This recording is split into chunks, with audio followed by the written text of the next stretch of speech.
ሴትዮዋ ልጅ አዝላ አረም እያረመች ማሳ ላይ አንድ ሰው በጎች ጠፍቶበት በጎችን ፍለጋ ይመጣል።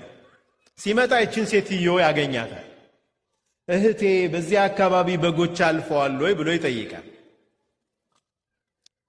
እሷ የገባት በዚህ አካባቢ ሰዎች አልፈዋል ወይ ብላ ትረዳዋለች፣ ትሰማዋለች። አዎ በዚህ ሄደውልሃል ትለዋለች። በጣም አመሰግናለሁ፣ በጎቼን ካገኘኋቸው አንድ ሰባራ በግ አለኝ፣ ስጦታ አምጥቼ እሰጥሻለሁ ይላታል። አልገባትም የሚያወራው ነገር። ዝም ብለው ስራዋን ቀጠለች። እንደ ድንገት በሄደበት አቅጣጫ በጎቹን ያገኛል። በገባው ቃል መሰረት ያን ሰባራ በግ ይዞ ስጦታ ሊሰጥ ይመጣል። ሲመጣ ሴትየዋ ምን አለችው?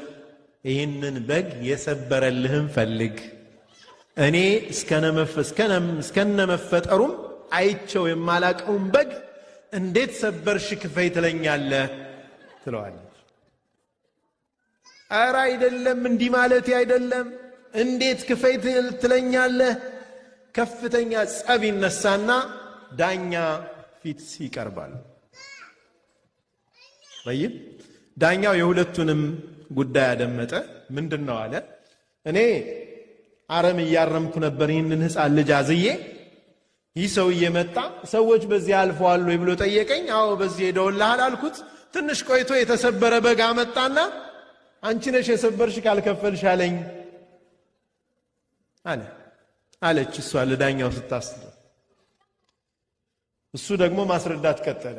እኔ በጎች ጠፍተውኝ ነበር፣ እሷን ስታርም አገኘኋት፣ ይህንን ሕፃን ልጅ አዝላ፣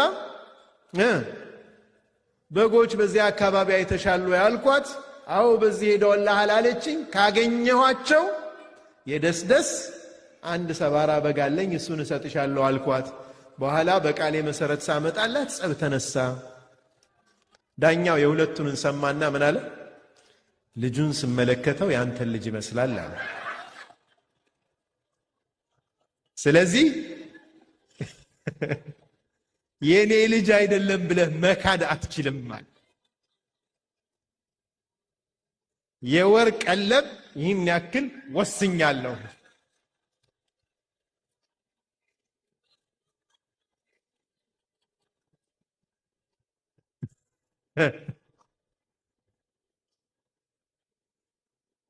አሁን ያለንበት እንደ ኢትዮጵያዊም ኢትዮጵያ ውስጥ ያለነው ውጭም ዲያስፖራም ላይ ያለው ሁሉም እንዲህ አይነት ባለመደማመጥ አባዜ ውስጥ ነው ያለው።